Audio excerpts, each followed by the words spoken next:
Hello, greetings everyone. I'm delighted to be No, it's fine. in today's class with you. Uh, in our earlier class, we looked at what Bitcoin is. We looked at the reason for Bitcoin. We even looked at a brief history of Bitcoin, the creator of Bitcoin. We we compared Bitcoin to money and gold. We spoke about true currency. We talk about true money and bad money, which is currency. In today, then we ended up with talking about Bitcoin and the creator of Bitcoin. In today's class, we're going to be talking about the technology on which Bitcoin runs. You know, the technology that powers Bitcoin as a money. So Bitcoin runs on a technology called the blockchain. Now, explaining this with just mouth is complex if I'm not showing you pictures. So what I'm going to do is I'm going to send videos explaining blockchain, Bitcoin, and how they work. I will send a video to the group before the end of today, to the WhatsApp group, so that you guys can watch it and hopefully relate it to what I'm trying to explain now. So blockchain is sometimes referred to as distributed ledger technology. And what it does is that it makes the history of any digital asset unalterable and transparent through the use of decentralization and what you call cryptographic hashing. Forget the word, it sounds complex, but cryptography is simply a way of encrypting something. When you say you are encrypting your password, maybe like setting a login code that makes it difficult for someone else that is not you to access it. So cryptographic hashing is simply doing encryption using a technology called cryptography. Now, blockchain is simple yet ingenious way of passing information from A to B in a fully automated and safe manner.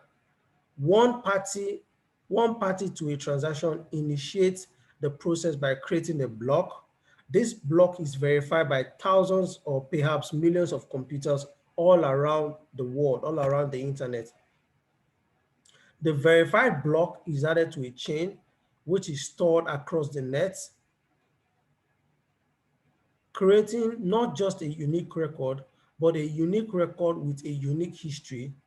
Now, it is such that to falsify a single record, it means you have to falsify or go and change the entire transaction that has gone through that process, and that is virtually impossible.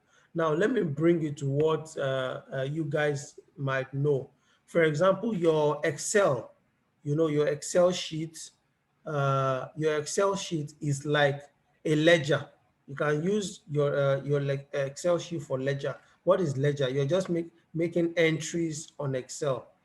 You can make, for example, you can make entries of the amount of assets or the amount of products that your company is holding. You know, so if you have 10 products, then you supply to one of your branch, you know, you record it in your ledger.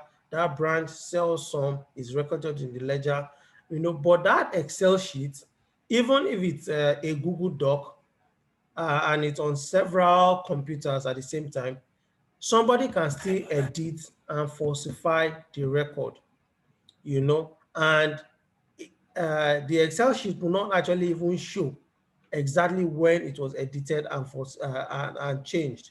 Why? Because the person just needs to maybe change the record in such a way that other people will not notice. But if you're using the blockchain, blockchain in an aspect is like an Excel sheet that has lots of numbers. But then the way it is computed, once a record is entered, you cannot actually change it again. To change that record, you have to create like another Excel sheet, transfer the record that was on the former Excel sheet into this new Excel sheet, then make that change. And when you make that change, you cannot delete the first Excel sheet that you had. That one too is now attached like with a chain to the second Excel sheet that you've created. So, and to change the details on this second Excel sheet that you've created, you now need to create a third Excel sheet, transfer the information you had on Excel sheet 1, Excel sheet 2, transfer it to the third Excel sheet before making that change. And as you're making that change, you cannot change the details that are on the first two Excel sheets. So that's how the blockchain system works, and is designed such that uh, you cannot change the records of the past. You know, it's unalterable. Nobody can change it. And that's the beauty of it. And that's why it's a powerful, powerful, powerful technology. Now, going on, uh, Bitcoin Bitcoin uses this model for monetary transactions. But this blockchain technology can be used for a whole lot of things. You can use it for voting, for ticketing, for stock trading, for identity management, for line tattoo registration, a whole lot of things that you can use blockchain system for. You know, for example, in Nigeria, where you are having issues with in the West, they call them omonile, where you go and buy a land, you know, and the people in that area will tell you that that land you bought is a fake one they sold to you, you know, and you might actually see a particular land might have two different certificates of ownership, and both of them are legit. So you'll be wondering, so which one is correct? But if you're using the blockchain system to give out such records, it's not possible to issue two. Why? Because the person making those errors deliberately because of fraud and corruption will not be able to, because each land will now be registered on the blockchain so that it will carry the C of O of that land. And if that C of O is to be transferred to another person, it will be entered into the blockchain, the date, the time, and the amount and the circumstances under which that transfer was made. So it will now be almost impossible for the same land to have more than one C of O.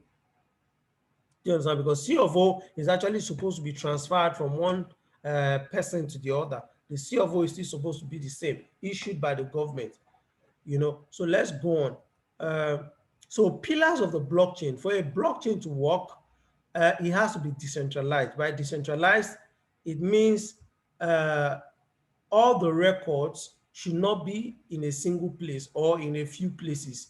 It should be in thousands or millions of places around the world. And by places, I'm referring to online places, computers, computers all around the world.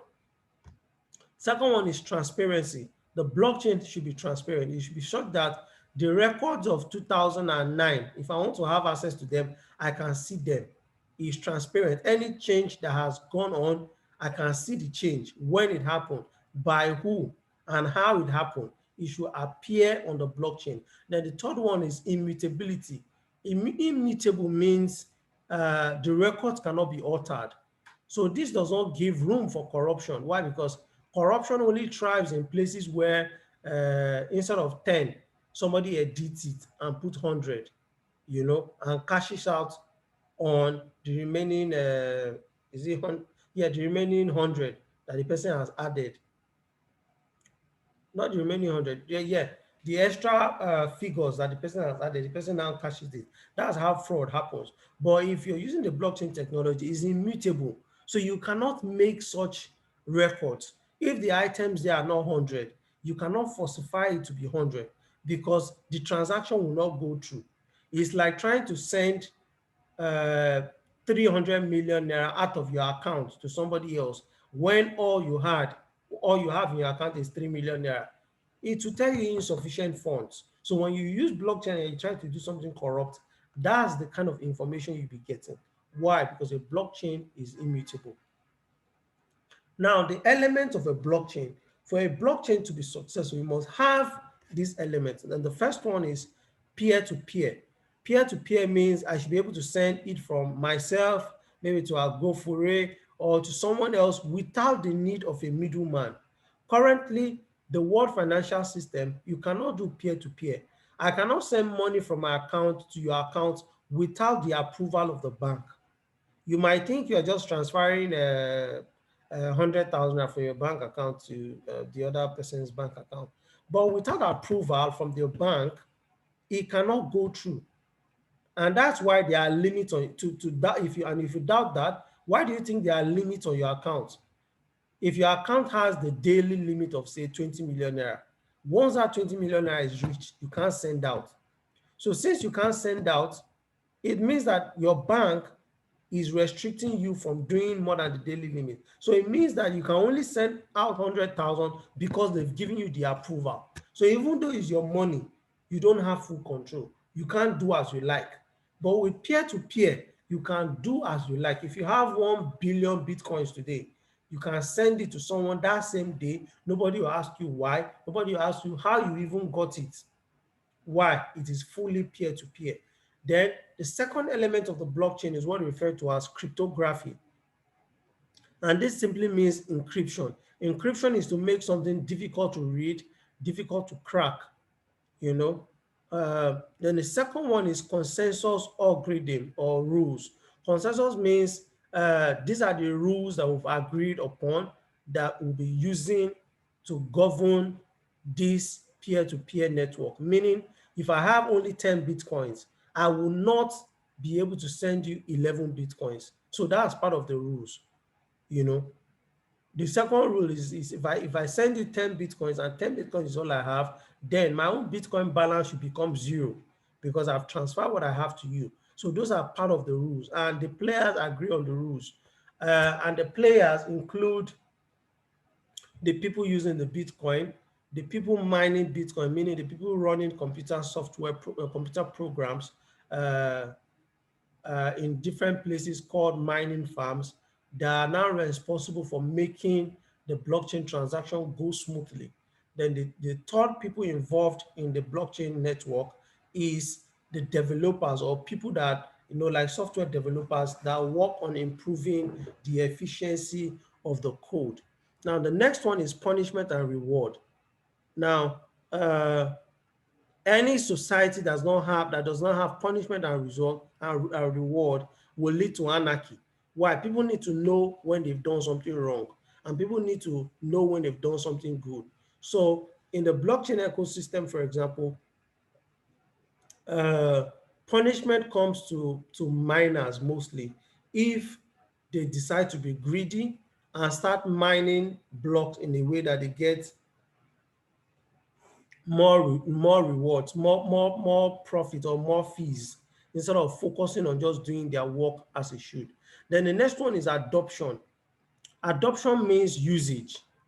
uh, for a blockchain to be truly a blockchain, there must be a whole lot of people using it, millions and millions and hundreds of millions of people using it. You can't say you've created a completely blockchain network and it's only you and your family members that are using it.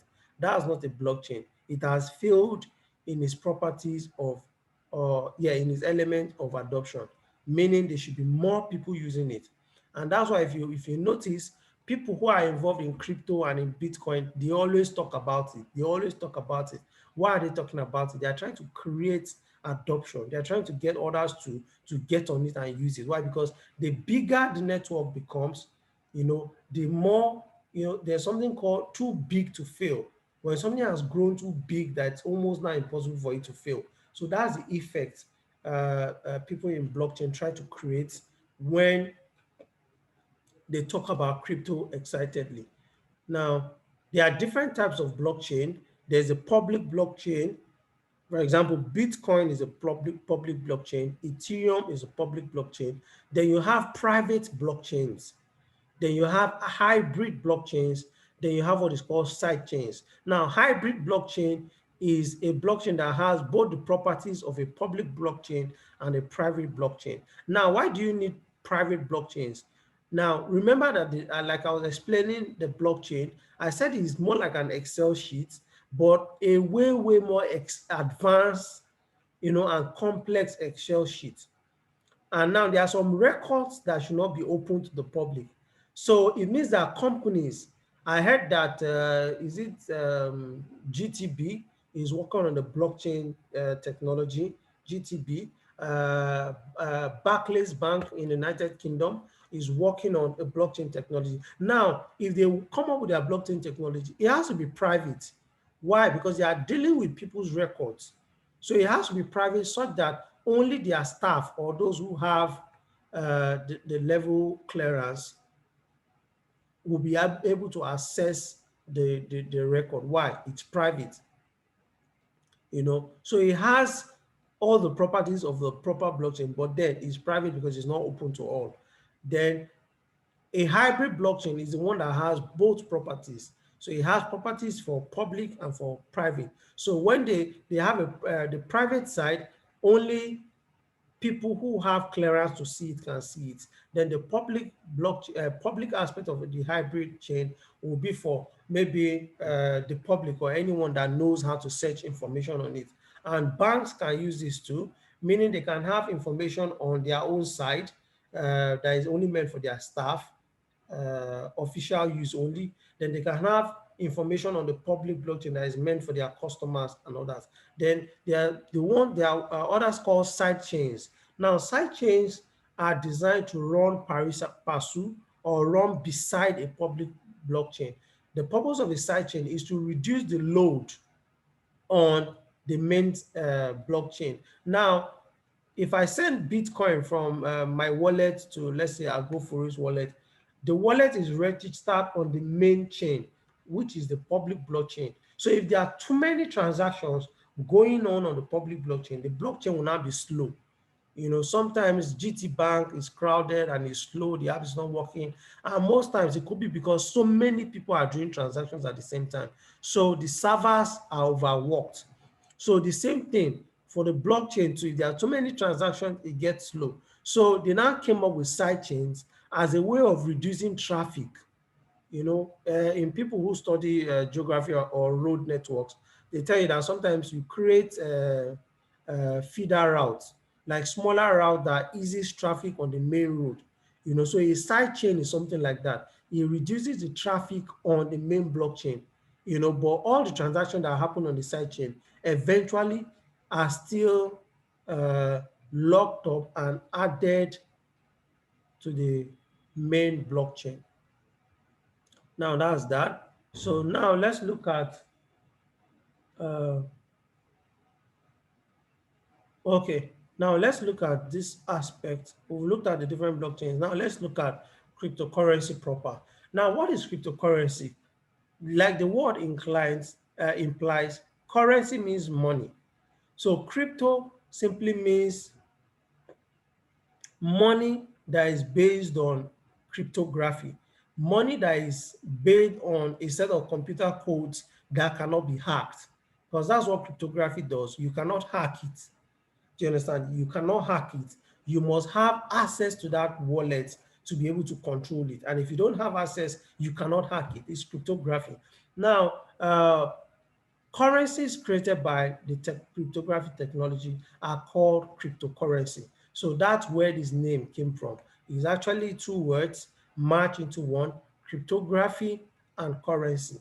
Now, Bitcoin is the first cryptocurrency, but it's not the only cryptocurrency. So there's Bitcoin, then any other cryptocurrency that was created after Bitcoin. And yesterday we said Bitcoin came to see the light of the day in 2009. So all the other coins that were created after Bitcoin are generally called cryptocurrency. And as of 2 weeks ago, there were over 10,000 plus cryptocurrencies in the market. Yeah, over 10,000 plus cryptocurrencies in the market. So let me change this. So as at 2 weeks ago was, okay, we're going to check that out by ourselves.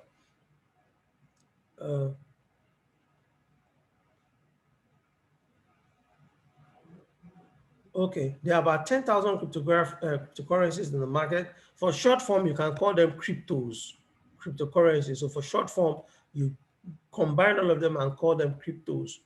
So that's why crypto is here.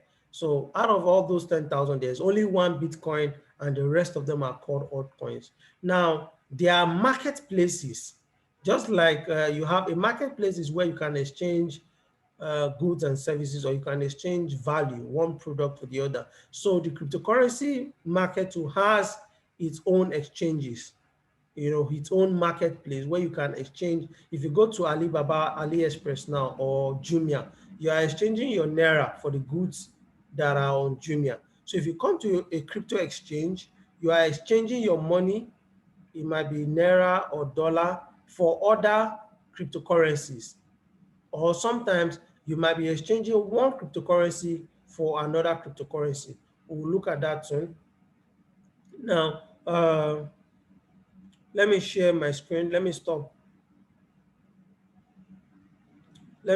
showing this. Let me show you some practical things.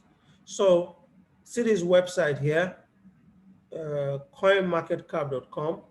So, you guys have this document, so you can as well copy this, then take it to your browser. So, let me share a new screen.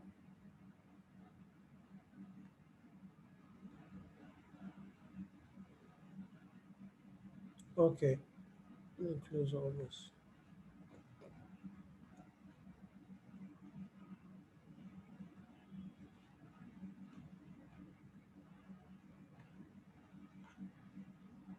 Oh, what did I do? Sorry, guys. I don't know what I did.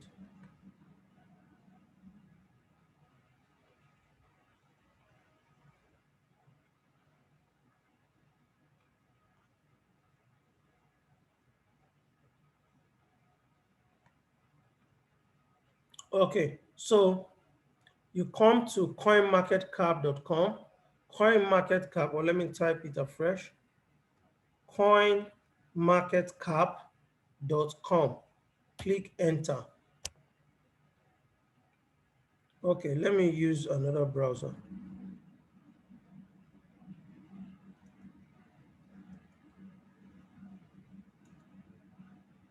Pardon me, let me use another browser. This one is black and white. This one has a black background. Some things might not be clear. So let me share.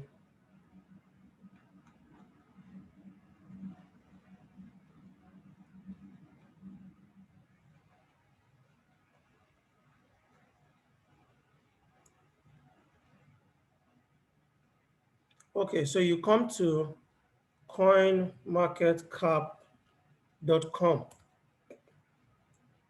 Now, coin market cap simply means coin market capitalization. Now, there are different financial markets. You have the forex market, you have the stock market, or what is also called the equities market or the securities market. You have the uh, the commodities market, where you have your oil, cocoa, rubber, all those agricultural commodities. They are part of the commodity market. Even beans, soybeans, they are all part of the commodity market. There's actually an international market for that. Then you have the bonds market, where the bonds of different companies are traded. Bonds are like if you know of the money market, federal government money market, or what's it called? That's like a bonds market. So every country has their own.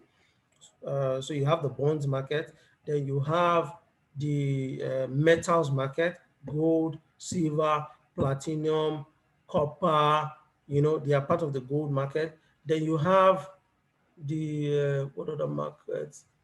Yeah. Then you have the cryptocurrency market. Now for the stock market, you have what is called uh, share capitalization or stock capitalization, meaning you are looking at the entire value of that stock. You're looking at the value of that stock. So let's say, for example, Tesla Motors is a stock.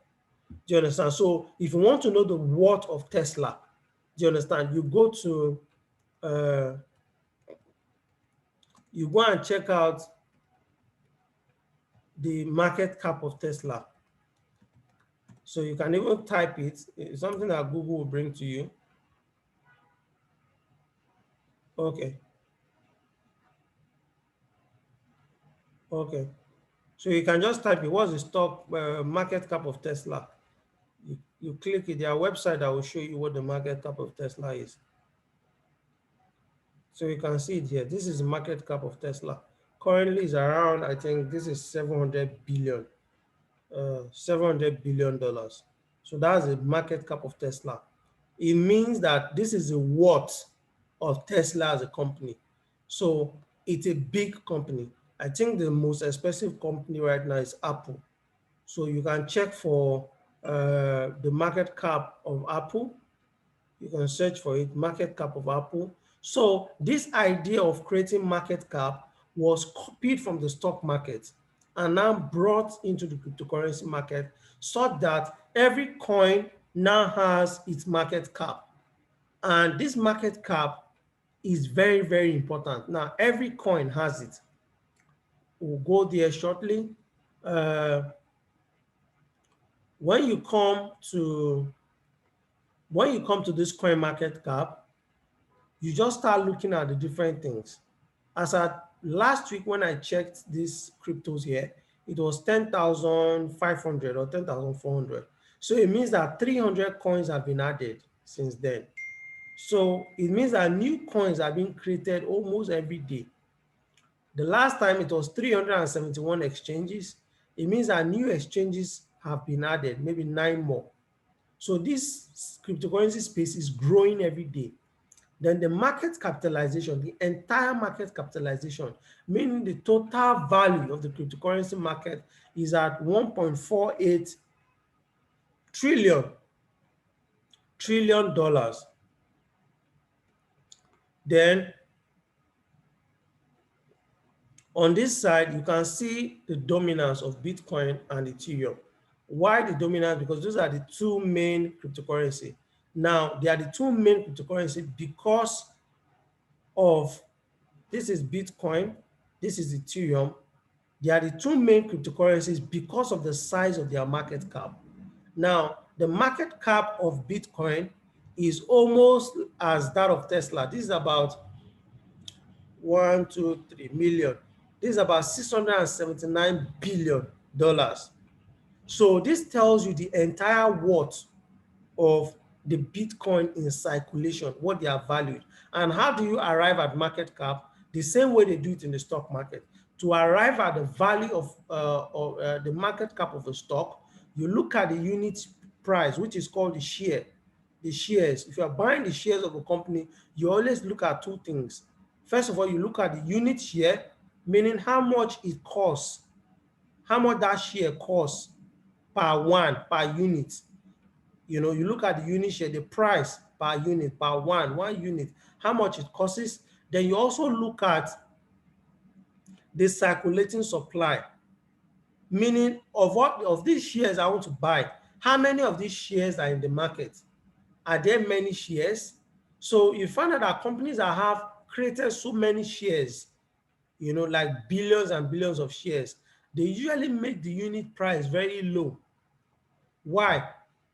To get at market cap, you need to multiply the circulating supply of the shares, or in this case, the cryptocurrency. You have to multiply the circulating supply by price.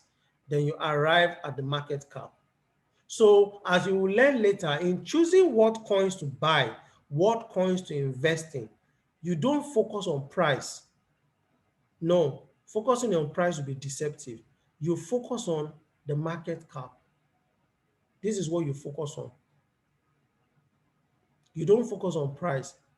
Price might be very cheap, might look very, very cheap, but then the market cap can be so large because maybe they have a large circulating supply. So Bitcoin has about 18.7 circulating supply, meaning these are the number of Bitcoins that has been created so far. Then when you click on this small icon here, can you see this small I button that is here beside this Bitcoin number? When you click on it, it tells you that so far, under percentage, you have 89% of Bitcoin that will ever be in supply, in circulation, have been printed already. So you only have about 11% more to go.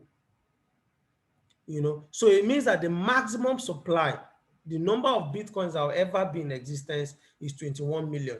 And out of that 21 million Bitcoins, 18.7 million has already been created and released into the market. Created by who? Bitcoins are created from the process called mining, Bitcoin mining, and not everyone can mine. So as you're getting to know about crypto, you need to look at scams that are out there. There are people that come up with scams, tell you, oh, come and mine Bitcoin with your phone, come and buy Bitcoin with your laptop. It doesn't work anymore. It cannot work. Why? You now need a very sophisticated equipment. It's just like saying, come and dig gold in your backyard. How do you know there's gold in your backyard? Until people come and check and say, oh, there's actually gold here. That's when it makes sense to start mining it. So if you just go and start mining gold because you have hope, you just waste energy, resources, and even spoil the land. So the same thing, you cannot mine crypto on your laptop, on your phone. It doesn't just make sense because it means everybody can mine it. So if everybody can mine it, what is the value? Who will now buy it? But Bitcoin is difficult to mine. And the difficulty, there's something called Bitcoin difficulty. It increases every year, rather every 4 years. Is it every year, every quarter, every 4 years? There's a way they calculate it. It's a complex mathematical equation that I wouldn't want to stress you with that. So now looking at this now, there are only 21 million Bitcoins that will ever be in existence. Currently, there are 18 million in circulation. So imagine if everybody in the world now decide that I want to buy just one Bitcoin. You can see that it's not possible for everybody in the world to even have up to one. Why? The world has a population of over 7 billion. So let's say the people connected to the internet that might even know about Bitcoin is only less than 5 billion. And currently, at least, we can be proud enough to say that at least over 2 billion people know about crypto. Or maybe I'm exaggerating, maybe 1 billion. No, I can as well say 2 billion. Nigeria is a population of 200 million people. And out of Nigeria, I can bet you that there's no young person in Nigeria who has not heard of Bitcoin before. And China is there too. China has a population of over 1 billion. And in China, you can be sure that at least 70% of them know about Bitcoin. So I might be right if I even say that 2 billion people already know about Bitcoin. So imagine if more and more people get to know about Bitcoin and they say, okay, let me even buy 0.1. That's 10% of a Bitcoin. This supply will not be enough for everybody to get. So the price has to keep going up, so that those who want it has to pay a higher value for it. So who will it benefit? It will benefit those who have bought. Bitcoin is at 36K. Now imagine those who have bought since when it was $1,000. There are people who had bought then. They just bought it and left it when it was $1,000. And now they are waiting for when it can possibly get to $1 million. Can it get there? Very possible, based on what we'll look at later, crypto economics. But based on this so far, you can see that it's very popular. So what do you do on this website? This is where you conduct basic crypto research. Now, CoinMarketCap lists all the cryptocurrencies. Not all of them, but at least 95 or 98% of them are listed here. The ones that really have sense are here. Now, it lists them by order of their magnitude, by order of their market cap. So the bigger ones, the ones with the biggest market cap are listed first, and in that order downwards. So they list from the biggest to the smallest down. So Bitcoin is the biggest. It has the biggest market cap, followed by Ethereum. So Bitcoin alone occupies about, you can see the percentage that Bitcoin occupies when you look at here. Bitcoin occupies 46%. Ethereum, which is number 2, occupies 17.5%. So this is a total of, let's say, this is 13, 3, 5, let's say 63. This is 63%. So the remaining 37% is shared by all the other coins. Okay, let's go on. So now you have many coins, and each of these coins is designed to do something slightly different. Some of them are competing with one another, but then these coins, These coins are like companies. They are like companies designed to do things, promising that they can do particular or different things. Now, will they be able to live up to that promise? We don't know. Do you understand? But right now, they are promising we can do this, we can do this, we are doing this. So people are investing in them. For example, this Binance coin, Binance is a company, is a cryptocurrency exchange. You can call Ethereum a company, but it does not have a board of directors or CEO. You know, some of these other coins have board of directors and CEOs. Why? Because they are operating like real companies. You know, like you have real companies in the real world, like you have Tesla, you have General Electric, you have what other big US stock? You have Google, you have Apple. So these coins here too are real companies being managed by real people. Real companies being managed by real people. Then of course you have so you can come here, then begin to study about these different projects that you have here. And how do you study about them? You can just come here, click on them. You click on them. First thing, you see a link to their website, bitcoin.org. You can see their Explorer. We'll talk about Explorer. I'll send you a video of Explorer. Then you can click on this and go to their community. So if you click here now, it takes you to the Bitcoin community where people who are involved in Bitcoin, when they want to gossip, when they just want to gist and catch crews, where they go to. You go to their community. Then you can read the white paper. I told you guys about the Bitcoin white paper yesterday.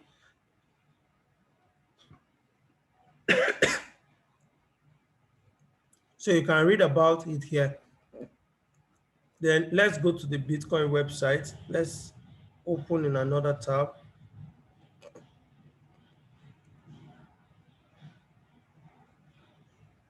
So you can see information about it.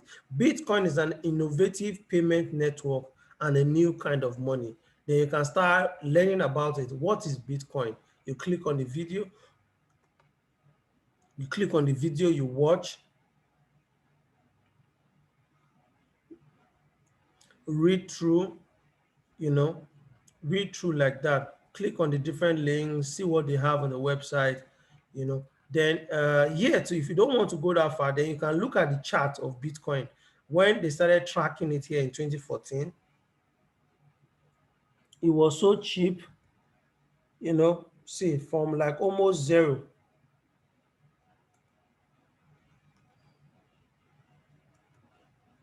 Can you see at a point, you can see the date, as at July 20th, 2013, Bitcoin was at $89. So the question is, what were we doing when Bitcoin was at $39? What were we doing? Why didn't we buy? You know, we didn't know. And currently is at 36 after dropping from 65. Now, I can bet you that in the next 5 years or 10 years, Bitcoin might be at $200,000. And some people will be saying, why didn't I buy when it was 33? Why didn't I buy? Why was I just looking? Do you understand? So you can read about Bitcoin here, read more. You can have read about it here. Go down, read. So there's a lot of learning to do with these things. And this class alone, the purpose of this class is just to show you things to be looking for, things to be looking at. To learn more, it's your hunger and desire to learn that will push you to make use of the resources, to the learning resources that are already freely available out there. My purpose is just to guide you. This is what you should be looking at. This is what you should be looking at. This is what you should be reading. This is materials you should be studying. But if you don't do other study, your knowledge will be very, very limited. And the truth is, if I start teaching about Bitcoin from today till 2022, I will not have exhausted the content on cryptocurrency. It is so wide and it's so vast, you know. But this course has attempted to just summarize all the different aspects, you know, and show you where to find different informations that you need so that you can now go and start finding and practicing and utilizing that information. So we've gone to Bitcoin. The next one is Ethereum. Can click on it and go to the same process. Then we have, these coins have different categories doing different things. For example, this one, USD Theta, is designed to mirror the United States dollar. So for each USD Theta, it represents $1. One USDT, we call it USDT, USD Theta is equals to $1. So this one does not increase in value. It's always around $1. It doesn't increase in value. Highest if it increases 0.02. That's less than maybe like yeah, 0.02%. Very, very small, because it's not supposed to increase. It's supposed to be a stable currency. Then, of course, there are different kinds of USD Theta. There are different kinds of Theta created by different companies. Because this company now, for each dollar that they claim they have, every USD Theta that they print, the same way they print money in the real world, they print it electronically or digitally. They don't print physical USD Theta. So for every USD Theta, they actually have an equivalent, of one United States dollar sitting somewhere in the bank. Now, having said that, let's look more at, so in the course of this training, you'll be looking more and more at these different coins that have been created to try and solve different problems in our world today.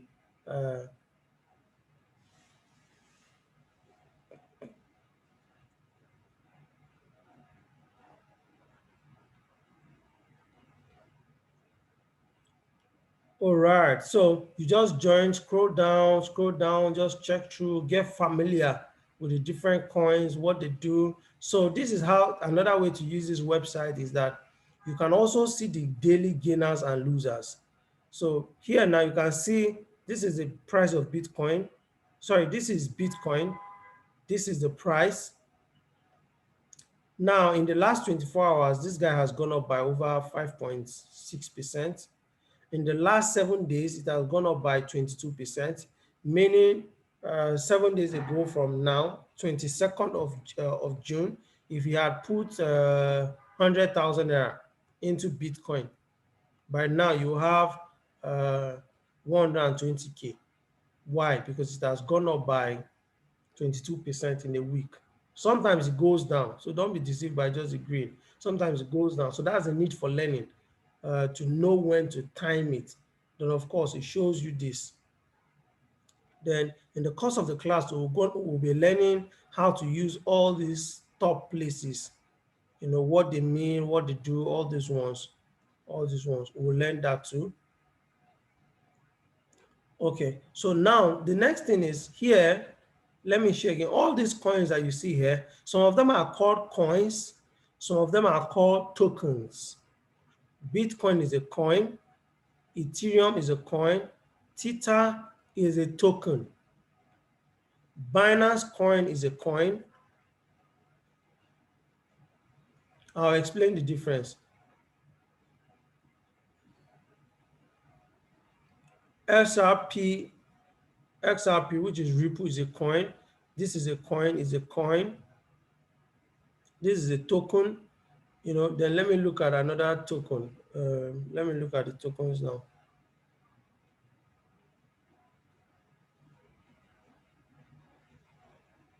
Okay. Shiba Inu. Shiba Inu, which is this one, is a token. Aave is a token. So now let me go and share my other screen again. And